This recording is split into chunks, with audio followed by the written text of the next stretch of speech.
Hello,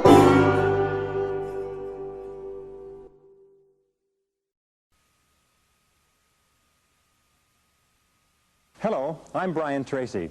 About 25 years ago, I began a lifelong search for the answer to the question, why is it that some people are more successful than others? Why is it that some people earn more money, they have better jobs, they get promoted more rapidly, they live longer, they have better health, they have happier relationships, and yet the great mass of men and women, by their own admission, live lives of quiet desperation?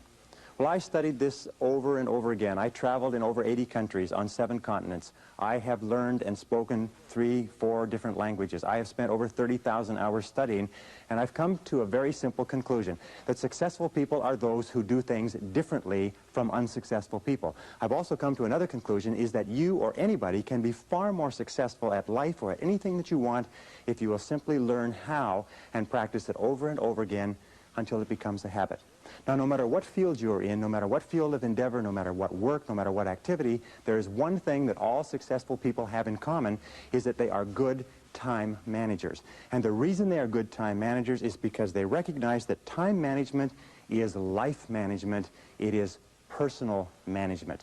I have never seen an example in the hundreds, thousands of biographies and autobiographies I've studied of successful men and women where the individual has not been well organized and efficient and valued and used their times well.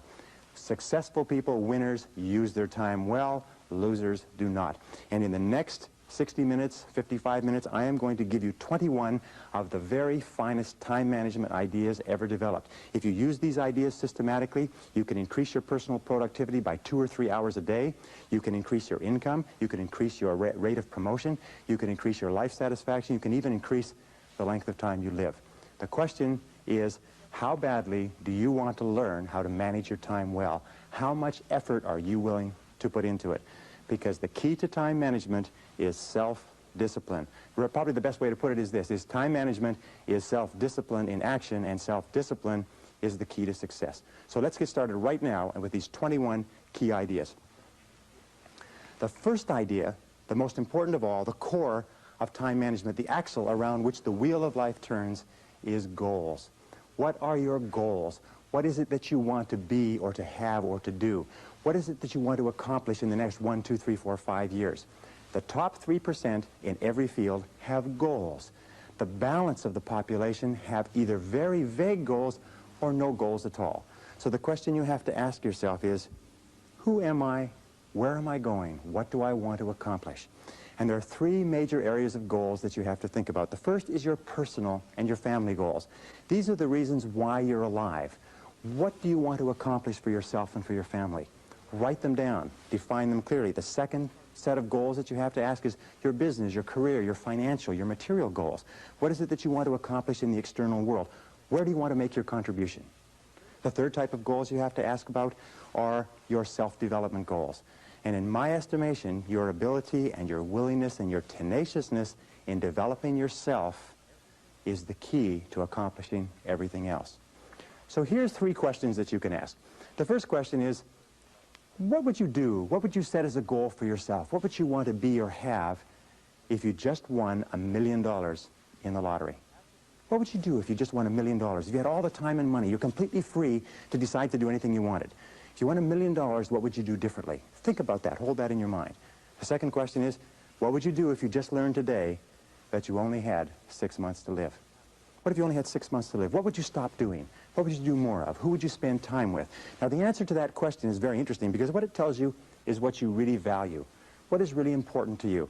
And what we have found is that self-esteem, satisfaction, happiness in life comes from getting your goals and your activities congruent with your values, with your priorities, with what you consider to be really important. Now, here's the third question. The third question is, what one great thing would you dare to dream if you knew you could not fail? If you knew beyond a shadow of a doubt that you could not fail, what one thing would you set as a goal for yourself? Because sometimes answering that question will tell you the one thing that you've been put on this earth to accomplish.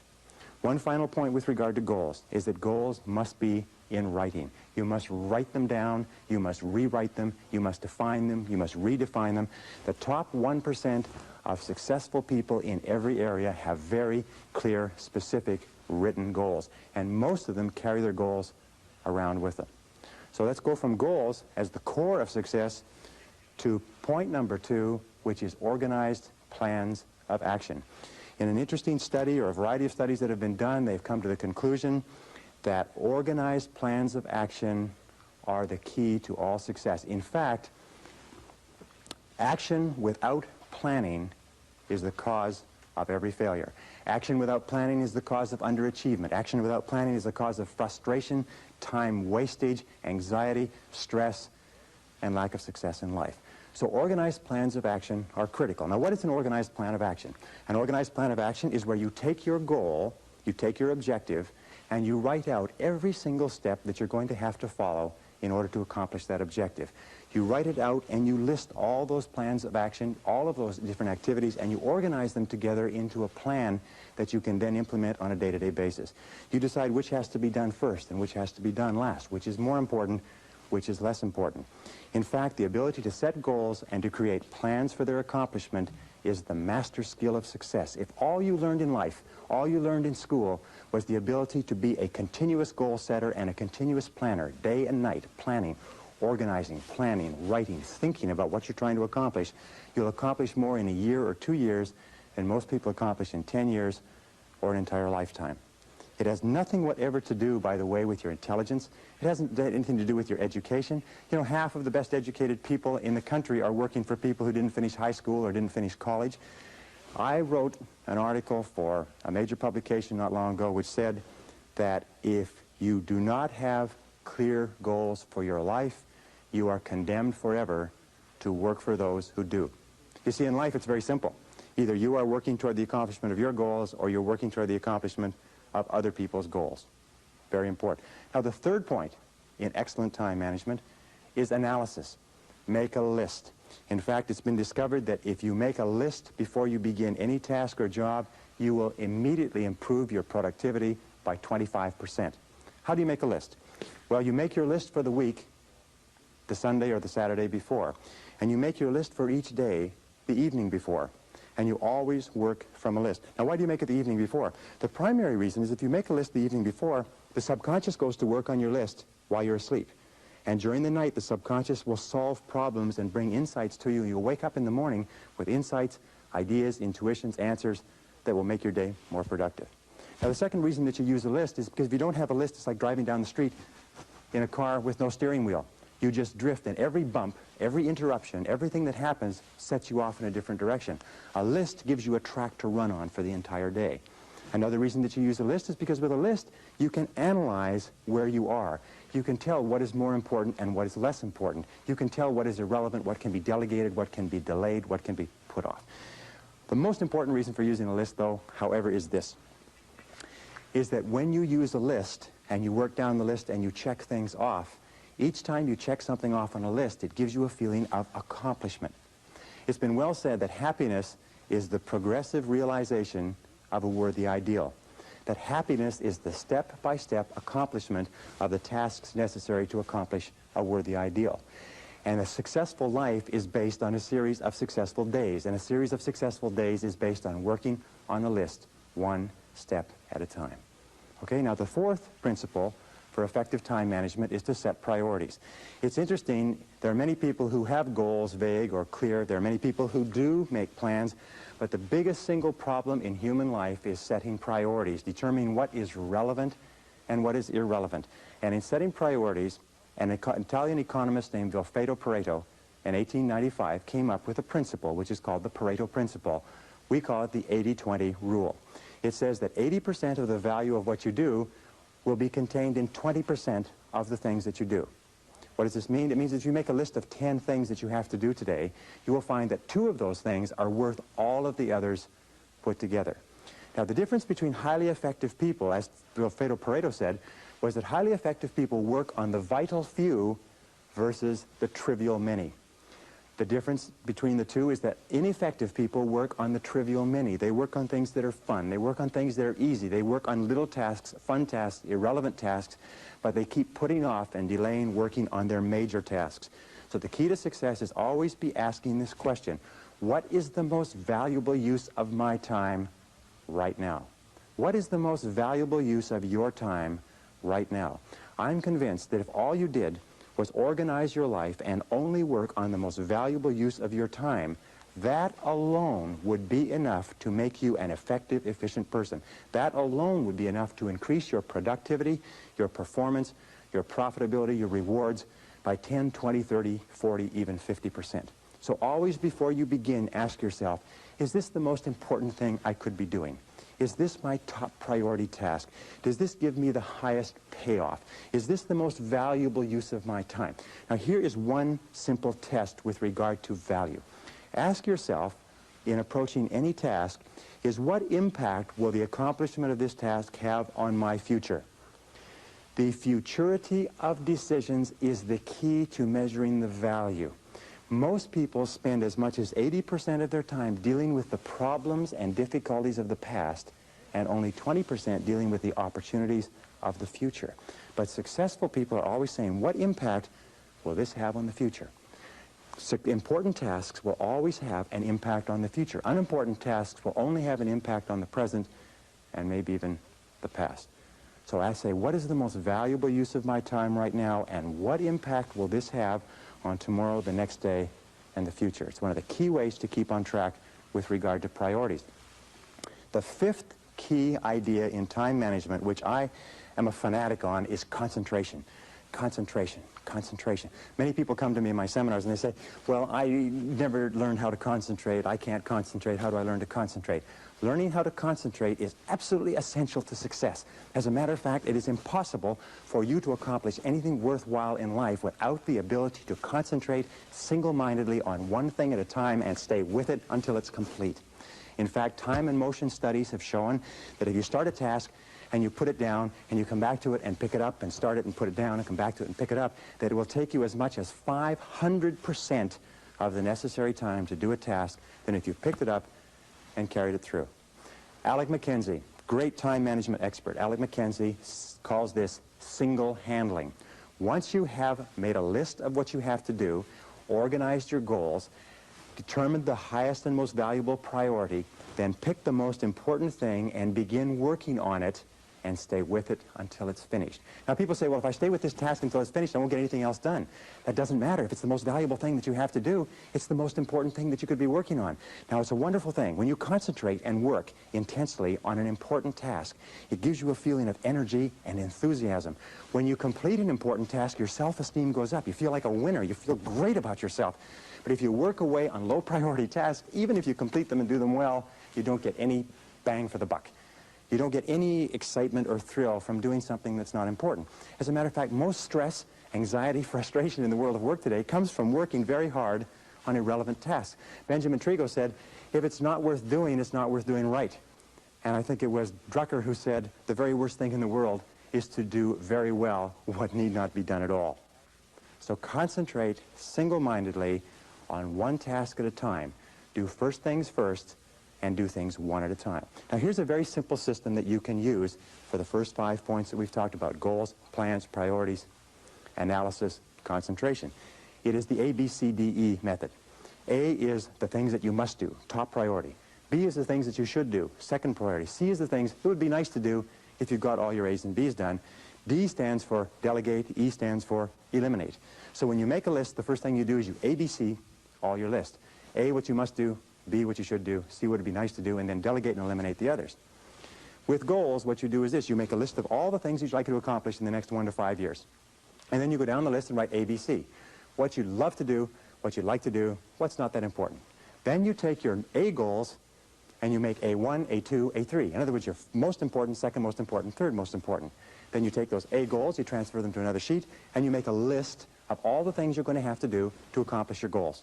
Then you ABC the list. And you say, what are the things I have to do? What are the things I should do? What are the things that would be nice to do to accomplish my goals? And then you put those into the goal list, and then you structure and schedule what you're going to do and implement. This is called the 6-step method. Choose your goals, set priorities. Choose your activities, set priorities, schedule, and implement. If you just do that on a day-to-day basis, that alone can make you a great, great success in life. The 6th key to time management is deadlines. Deadlines and rewards.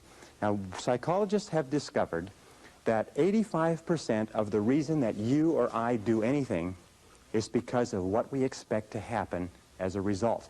We call this consequences or logical consequences. 15% is because of what we've been told, but 85% is the consequences that we expect. So therefore, what you do is when you have an important task, the way that you motivate yourself to do the task is you structure a specific reward that you're going to get when it's finished. Let me give you an example. Sometimes people are very uneasy about making telephone calls, especially salespeople, so they put it off and they procrastinate. What we encourage them to do is give themselves a reward every time they make a phone call. Put a cup of coffee next to the phone. Every time you make a phone call, give yourself a sip of coffee. Take a cookie and break it up. Give yourself a piece of cookie. In other words, train yourself the way you train a dog to have a positive consequence for everything that you do. So set deadlines. How do you set deadlines? First of all, when you set the goal, when you specify the task, set the deadline when it's going to be accomplished. Always set the deadline with lots of room to spare, and always try to finish before the deadline. Tell other people that you're going to finish by this deadline. Promise others that you'll have your work done. It's a powerful way to act as what is called a forcing system. A forcing system is something that motivates you to stay at it. Because if you don't set a deadline and give yourself a forcing system, you fall into the trap of what is called Parkinson's law. Now, Parkinson's law says that work expands to fill the time allotted for it. That if you have 2 hours of work to do and 8 hours of time, you will stretch that work over 8 hours. Parkinson's law also says that work contracts to fill the time allotted for it. If you have 8 hours of work to do, and because of an emergency you have to have it done in 2 hours, you will get it done in 2 hours. Highly effective people are always setting tight, stringent, disciplined deadlines on themselves so they get more work done in a short period of time rather than less work done in a long period of time. Does this make sense? Very, very important. The next principle, number 7, is what is called the time log, which is writing down and keeping track of where your time is going. All effective people know where their time goes. Now let me tell you an interesting principle with regard to time management. It is this, is the more important you are, the more successful you are, the more you tend to measure out your time in minutes. The less successful you are, the more you tend to measure out your time in hours, days, and weeks. The average person thinks of terms of morning or afternoon. The above average person thinks of hours. The successful person thinks of half hours. The very successful person thinks in terms of minutes. They allocate their time carefully. Now the only way that you can do that is what? Is you've got to keep track of what you're spending your time on. 60, 70, 80% of people are not aware of how they spend their time. They think they spend a lot of time in meetings. It turns out they spend a lot of time socializing. They think they spend a lot of time working on reports. It turns out they spend a lot of time on the telephone. They think they spend a lot of time doing important jobs. It turns out they spend a lot of time wasting time. So keep a time log, or just keep a sheet, and whenever you have a chance to look at your watch, write down what you're doing at the time. Or have somebody else watch what you're doing and feed back to you how you're spending your time. And then you have to ask, is how I'm spending my time consistent with my major goals, my top priorities, my high payoff tasks? And you'll find that it's not. And you'll also find that you feel frustrated and you feel stressed if you are not working your time on the things that you're supposed to do. So keep measuring your time, logging your time, analyzing your time. How am I spending my time? Am I spending my time on the things that are important to me? Am I spending my time on the things that give me a big payoff? And if you're not, keep adjusting and modifying your schedule. A very interesting point with regard to the time log is that self-discipline is critical. You've got to discipline yourself, and you've got to measure and analyze your time every single day, or you slip off it again. The next principle is the principle of procrastination. Overcoming procrastination is absolutely critical, but there's two kinds of procrastination. There's positive procrastination and negative procrastination. Positive procrastination is when you procrastinate on doing low-priority tasks. It is when you procrastinate on doing things that do not contribute very much to your major goals. Negative procrastination is when you procrastinate on what is called your most important tasks. Now, there's an interesting point, is that their tasks are either urgent, which means they have to be done now, or they are important, which means they don't have to be done now, but they have a very high impact on your future. We have a natural tendency to always do what is urgent rather than what is important. Important tasks are seldom urgent, and urgent tasks are seldom important. So you overcome procrastination with a very, very simple method. It was developed by W. Clement Stone when he was a young man. He built a fortune of $500 million, and this is one of the central principles of his life. It's simply this. Every morning when you get up, say over and over to yourself, Do it now. Do it now. Do it now. I do it now. Do it now. Whenever you have this tendency to procrastinate, program your subconscious mind with this automatic conditioned command, do it now, do it now, do it now. The key to overcoming procrastination is to develop a sense of urgency. Be the kind of person who gets things done quickly. Be the kind of person who launches fast on a task. One of the ways to launch fast on a task is to take the task and break it up, what is called salami slicing it. Slice a piece of salami. Don't try to eat a whole loaf of salami, just eat it one slice at a time. Take your task and break it up into small pieces and do one piece at a time. Say over and over to yourself, do it now, do it now, do it now. Do you know that less than 2% of the population have a sense of urgency? And that there's not an example of a successful person anywhere who does not have a sense of urgency? That if you just develop a sense of urgency, when somebody gives you a task, that you get on it and do it fast, that alone will move you into the top ranks in a very short period of time. In a study done amongst 104 chief executive officers 2 years ago, they asked what would be the qualities that would put a person on the fast track in their career. You know the conclusion they came back to with? 2 qualities. Number 1, the ability to set priorities, to choose what was relevant over what was irrelevant. And number 2 was the ability to get the job done fast. If all you did was this, set priorities and get the job done fast, that alone would cause you to stand out from 80 to 90% of the people that you work with. Number 9, delegate. Delegate everything that you possibly can. Now, what does delegation mean? Delegation is very simple. What it means is this, is that whatever your hourly rate is, let us say your goal is to earn $50,000 a year. If you work 8 hours a day, that's $25 an hour. You got that? So you're a $25 an hour person. Now, the only way you can make $25 an hour is if you do $25 or more work. And the only way you can do $25 an hour or more work is if you take anything that can be done by anybody who earns less than you per hour, 20, 15, 10, 5, and so on, and delegate, outsource, have somebody else do it. The most valuable resource in the world today is productive time.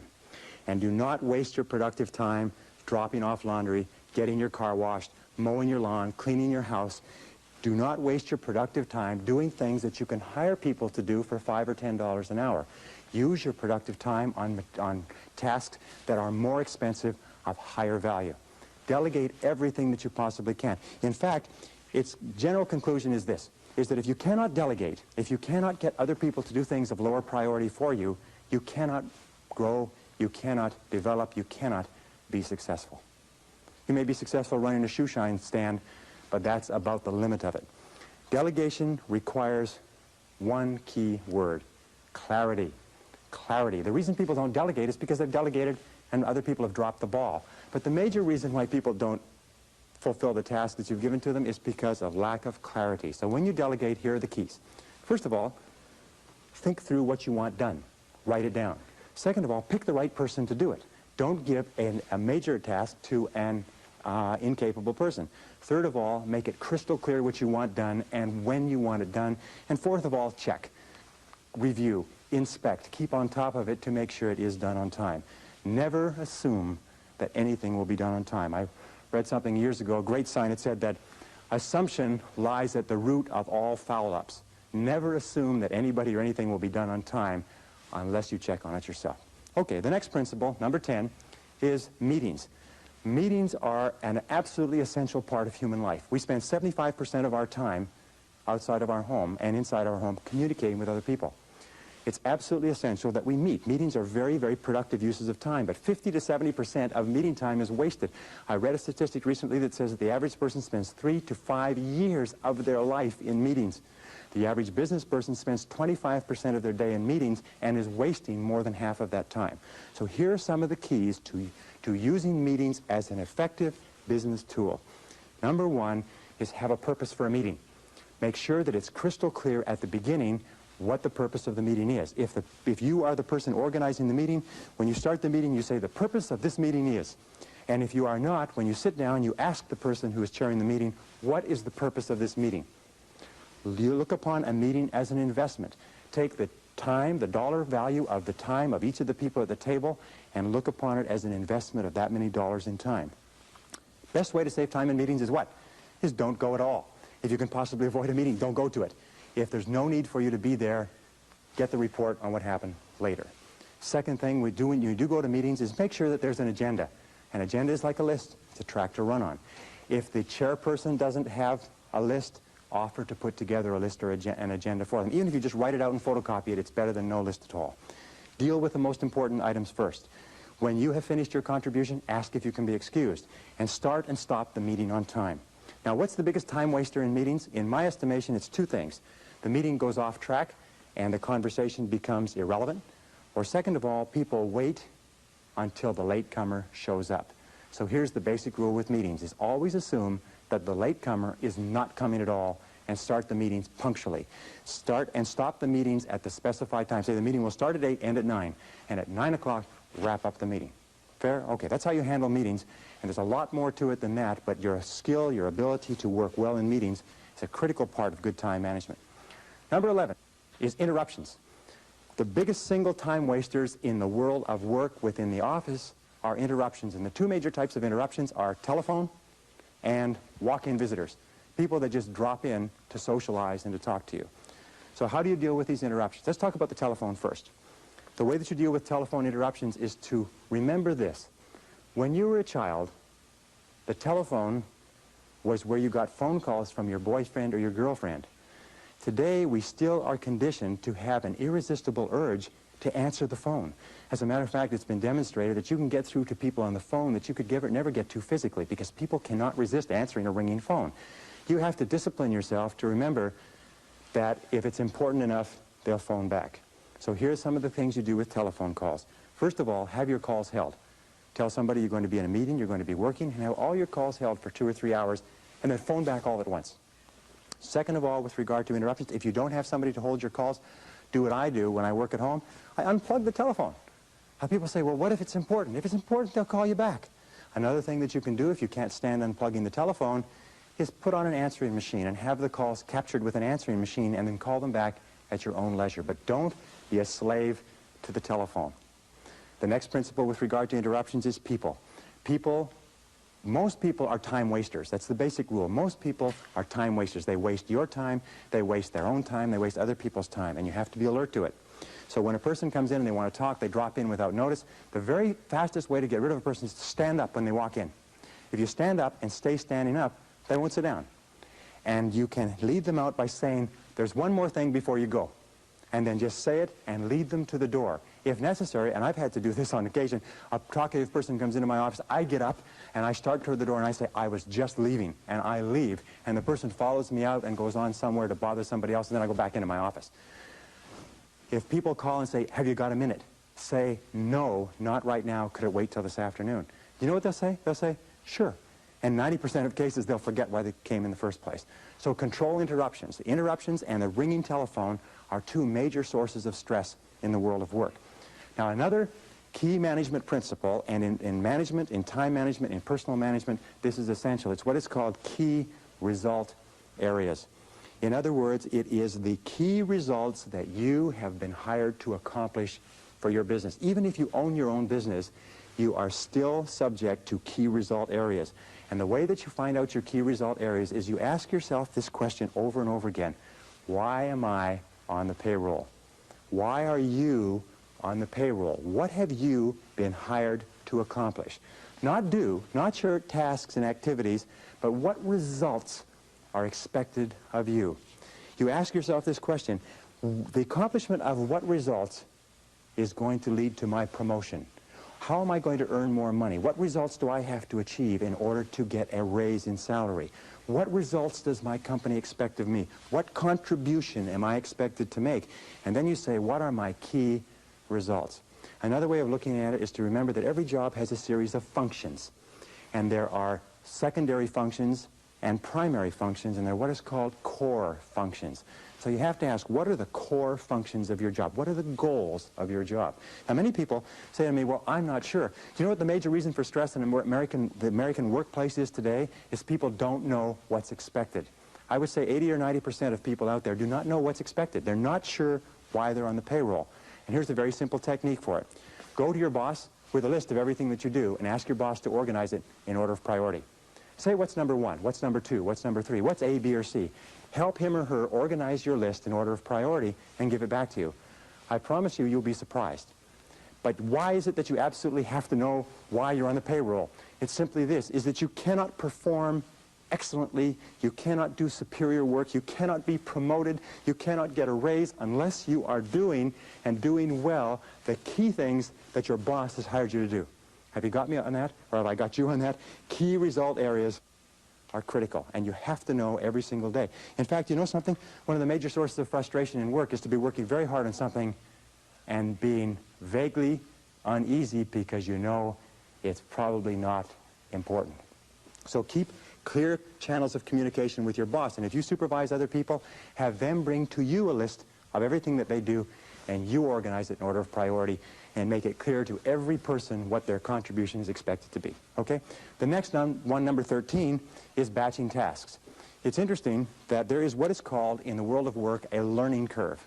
A learning curve says this. It says when you do a job the first time, it takes you the most amount of time to do it because you're learning how. The second time it takes less. The third time it takes less. The fourth time it takes less. In fact, the learning curve theory says that you can decrease the amount of time by as much as 80% if you do the same job over and over again over a period of time. So batching your tasks is a major time management tool. What does it mean? It means that if you're going to make phone calls, make all your phone calls at once.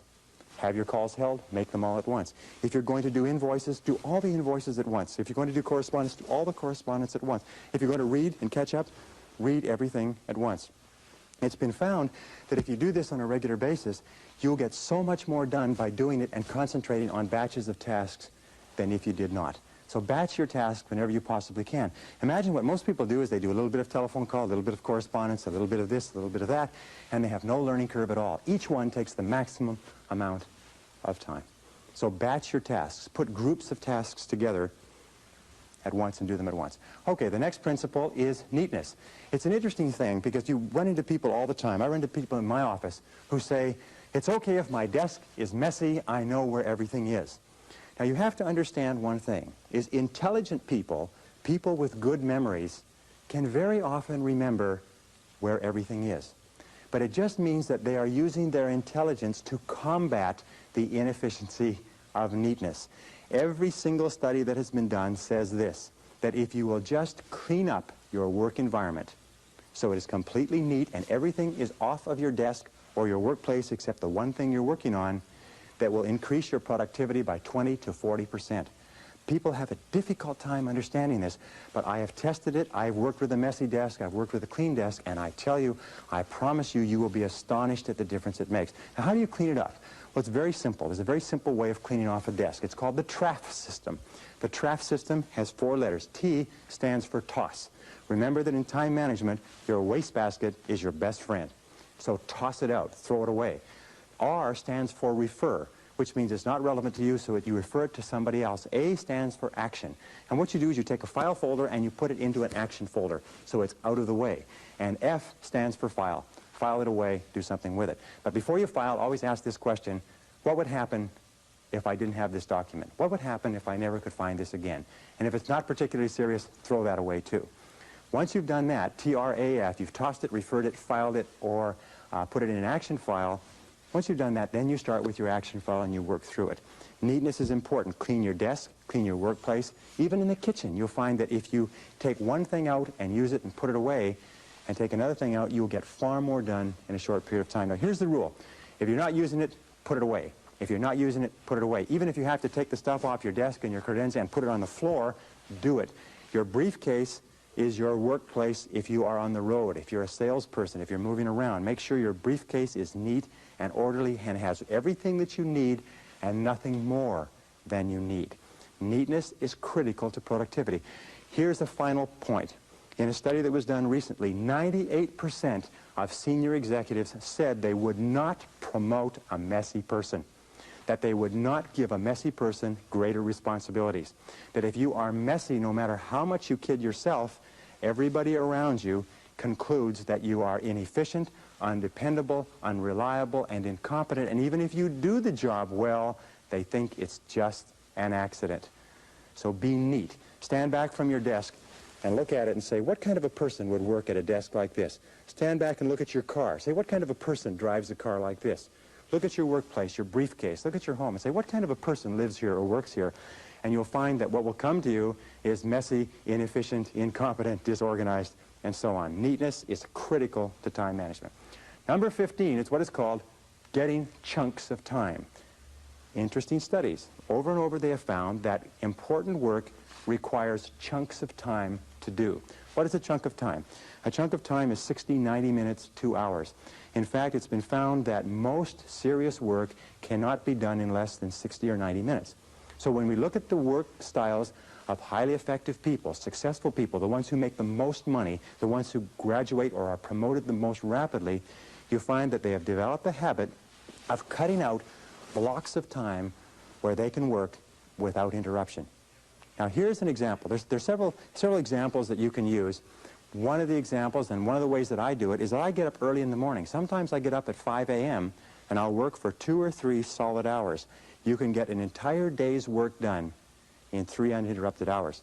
As a matter of fact, again, we have found that it's impossible for you to do creative work and administrative work at the same time. If you have creative work to do, reports to do, proposals, anything that requires a sustained period of time to put together, you cannot do it at the desk when the telephone is ringing and people are coming in. You cannot do administrative and creative work together. You have to break them apart. In the office, you do administrative work and you cut away chunks of time for the important stuff that affects your future. One of the things that I do is I come into the office an hour early. I can clear off in 1 hour, I can do half a day's work. Another thing that you can do is stay at the office at lunchtime. Work at your desk. At lunchtime sometimes is the very best time to work. And by the way, if you work from 12 to 1 and then go out for lunch, you'll find that you can get in anywhere, that you don't have any wait, that you can get in and out and back to work quickly. A third is stay late. Sometimes just working from 5 to 7, you'll do an entire day's worth of work. By the way, with regard to travel, I travel a lot, and more people travel by air. 1 uninterrupted hour on an aircraft, if you're properly organized with all of your work in your briefcase, is worth 3 hours in your office. So if you're going to travel, be sure that you take the work necessary so that you can work, if you like a workhorse once you get on that plane. I always try to sit next to a window. If you sit next to a window, you can bury yourself in your work. You have no interference, people are not walking over you, but you can get an enormous amount of work done on a plane. As a matter of fact, much of this course that we're talking about today was done on airplanes. Number 16 is to use what we call transition time. Remember this, is that you will always be paid in life for the value of your contribution. And if you want to earn more, you must learn more. And the most successful people are those who are continually taking in new information, continually learning more, continually taking every opportunity to keep current with their profession and to advance their knowledge. In fact, the knowledge in every single field today is doubling every 5 to 7 years, which means that whatever you're doing, in order to stay even, your knowledge has to double every 5 to 7 years. Now, it's simple to do this. The basic rule is this. You should or you must spend an hour every day investing in your own mind, investing in yourself. You must take an hour every day and read and study and take notes. If you're doing less than an hour a day, you're falling behind. If you do 2 hours a day, you put yourself on the side of the angels. Now, here's some of the ways that you can get this extra learning time, this extra working time, this extra personal growth time. First and most important of all is driving or traveling to and from work. If you drive, the average driver today drives 12 to 25,000 miles a year.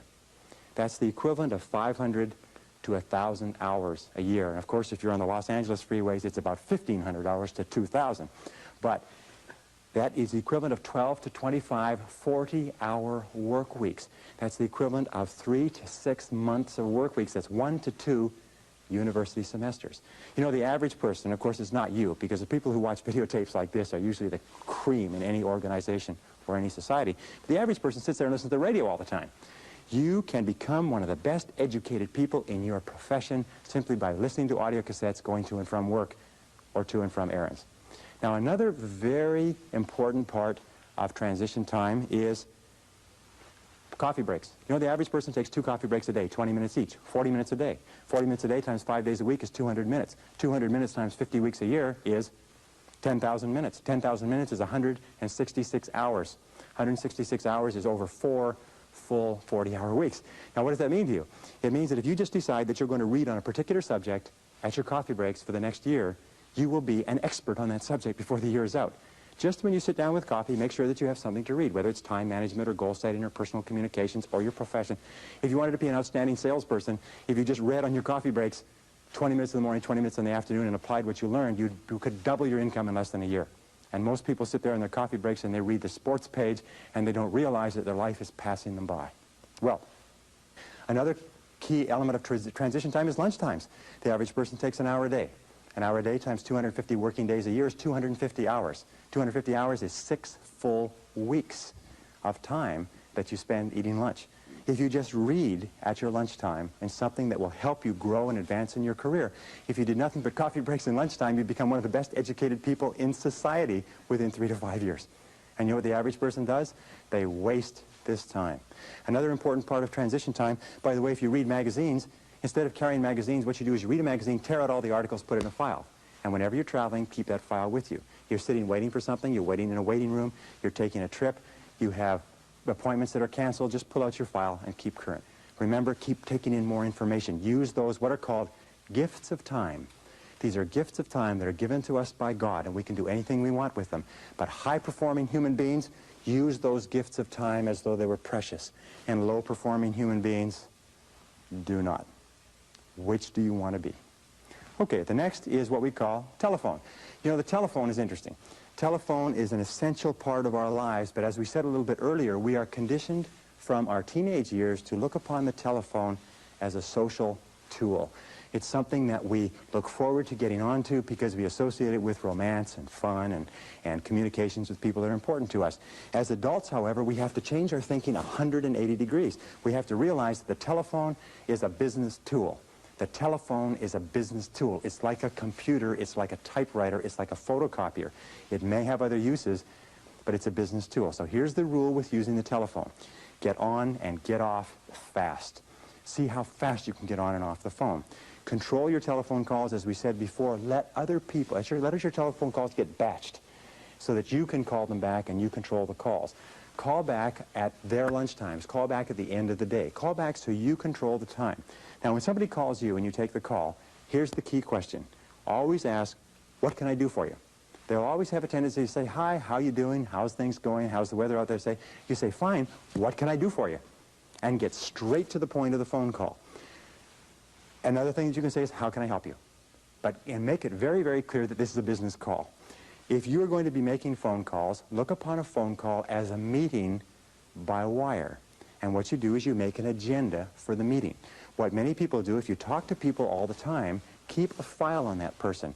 And when you think of calling that person, take out the file and work on your agenda. Go down the agenda. When you completed the agenda, you say, thank you very much. I'll let you go now. I know you're busy. And hang up the phone. What do you do with talkative people? Talkative people, you say, excuse me, I've got another call coming. I've got to run.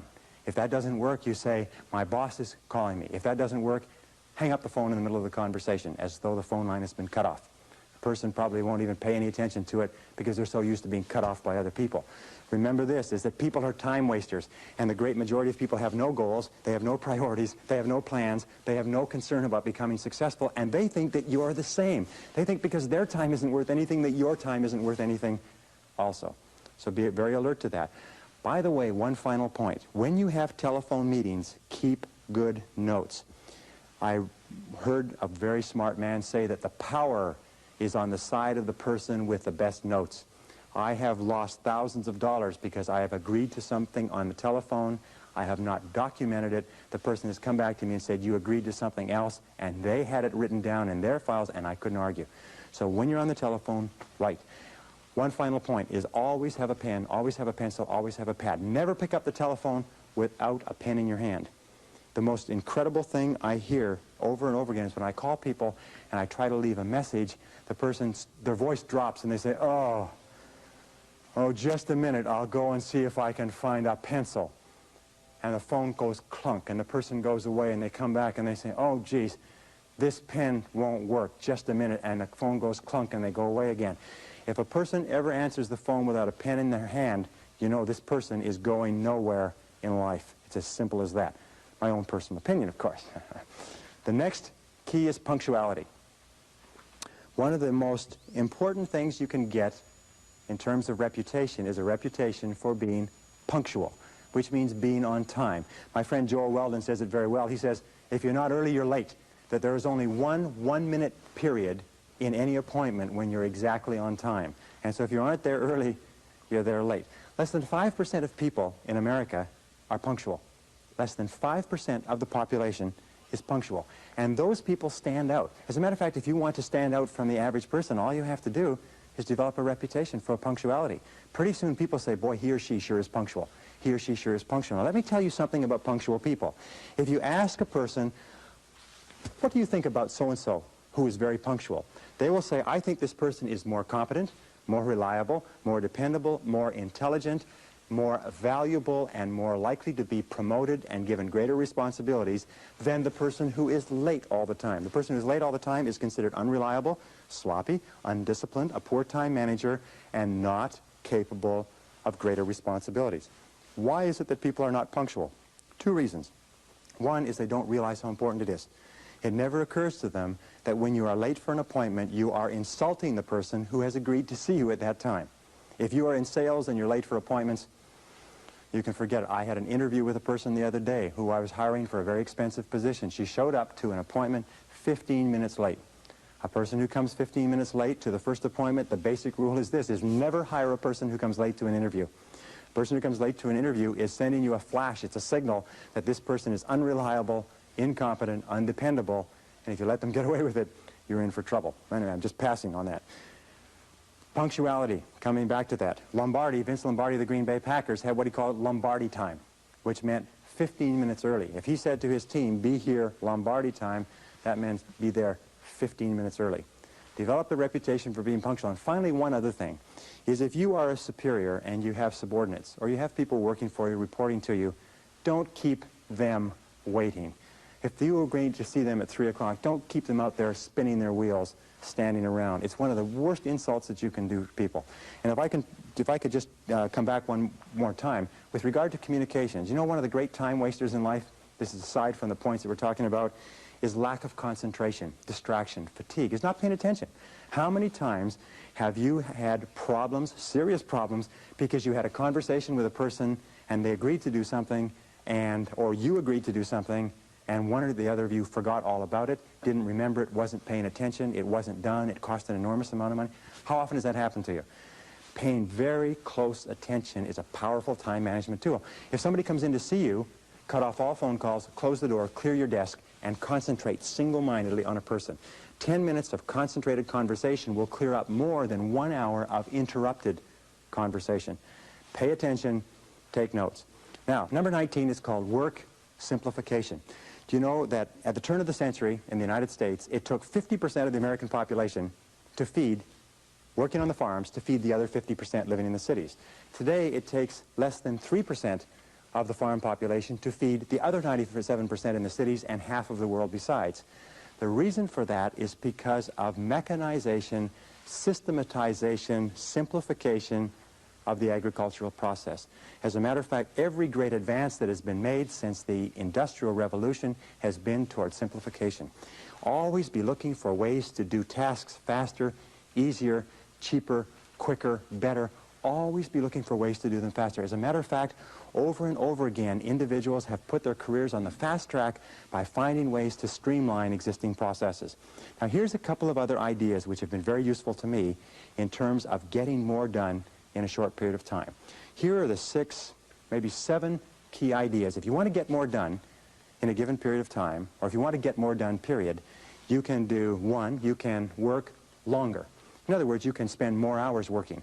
But that's not a great idea because your productivity starts to drop off and you start to make mistakes, which you have to come back and correct and so on. Number 2 is you can work faster. You can get more done within a short period of time. Number 3 is you can do fewer things but do more important things, do higher payoff tasks in the same period of time to increase your productivity. Number 4 is you can do things that you are better at. One of the qualities of leaders is that leaders, exceptional people, are always concentrating their time on doing what they do best. So ask yourself, what is it that I'm the best at? What is it that I do the easiest? You can sometimes dramatically increase your productivity simply by concentrating on where you're good. Another thing that you can do is make fewer mistakes. You know, there's an old saying that there's never enough time to do it right, but there's always enough time to do it over. If you make fewer mistakes, you will get far more done within a certain time, within that time period. And the last thing, which many people miss, is do things together. Teamwork. Putting a group of people together to work on a complex project can sometimes get the project done in 2 hours, whereas it would take another individual 8 or 9 or 10 hours. So do things together. Work as teams with other people. Those are the keys. But work simplification means always finding faster, easier, newer, quicker, cheaper, more efficient ways to do what you're doing. Number 20 is the magic word. The magic word in time management is no. Learn to say no to activities, tasks, responsibilities, and obligations that do not contribute to the most important goals that you have set for yourself. The word no is magic, and the place and the time to use the word no is early and often. It's like the wastebasket. Wastebasket is your best friend when you're sorting the mail.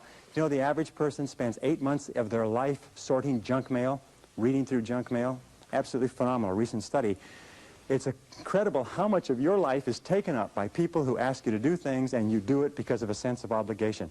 Let me tell you, as I said to you before, most people do not value their time, so they don't value yours. Now, how do you deal with a person who you know, who you like, who you respect, who asks you to do something? Very simple. When they ask you to do something or work on a committee or take on a project, ask, especially if you have, and it's not if you're boss, but especially if you have control, is say, let me think about it and get back to you. There's an old saying that delay is the cruelest form of denial. If they press you for a decision, say, I cannot make a decision now, I have to think about it. And after you've thought about it for 24 hours, call them back and say, I've thought about it, I simply don't have the time. But thank you very much for thinking about me, and get on with the rest of your life. You know what Nancy Reagan says? Nancy Reagan says, just say no. Now, in time management, the word no is one of the most powerful of all words. It'll save you hours, weeks, months of working on projects that contribute nothing to your goals. And finally, number 21 is balance. In all of time management, you have to ask this question, is what is the purpose of managing your time well? What is the purpose of getting an extra 2 or 3 hours a day? And the purpose is to enhance and improve the quality of your life. And the most important things in a person's life are their health, their peace of mind, and your relationships. In fact, the quality of your relationships is the true measure of your quality of life. So take time to invest time in your relationships. Spend time with the people who are close to you, your spouse, your loved ones, your parents, your children. Take time, because that's what life is. Life is managing your time so that you can do the things that are most important to you. We start off in life thinking, boy, if I'm really successful at my job, then I'll be able to do all of these things for myself and my family. And what happens is we lose sight of that goal, and we become totally preoccupied with the job to the exclusion of the family.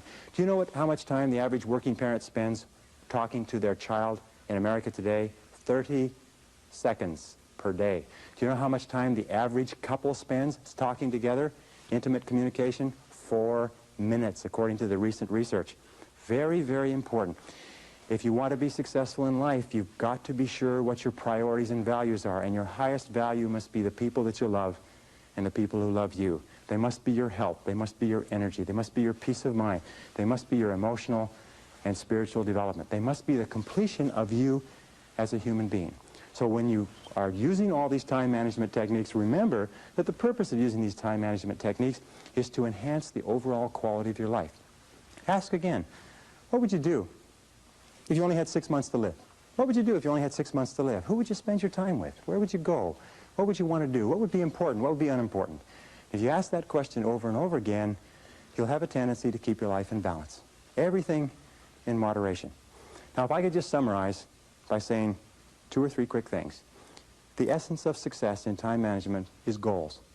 The key to goals is to write them down and to make organized plans for their accomplishment. The key to those organized plans is to set priorities and determine what is more important and what is less important. And always concentrate on the most valuable use of your time. The key to concentrating on the most valuable use of your time is to stay at the task until it's finished. Persevere without distraction or diversion. Keep at it. Hammer, hammer, hammer until your most important tasks are finished. And finally, develop that sense of urgency. Do it fast. Do it now. Fast tempo is essential to success. Fast tempo goes hand in hand with energy, with happiness, with enthusiasm, with self-esteem. So make crystal clear what you want to do, make crystal clear the steps, and start working on those steps and do something every day to move you toward the most important goals of your life. And if you do that, you will be an excellent time manager, an excellent personal manager, an excellent life manager. You will have a great, great life. Thank you very much.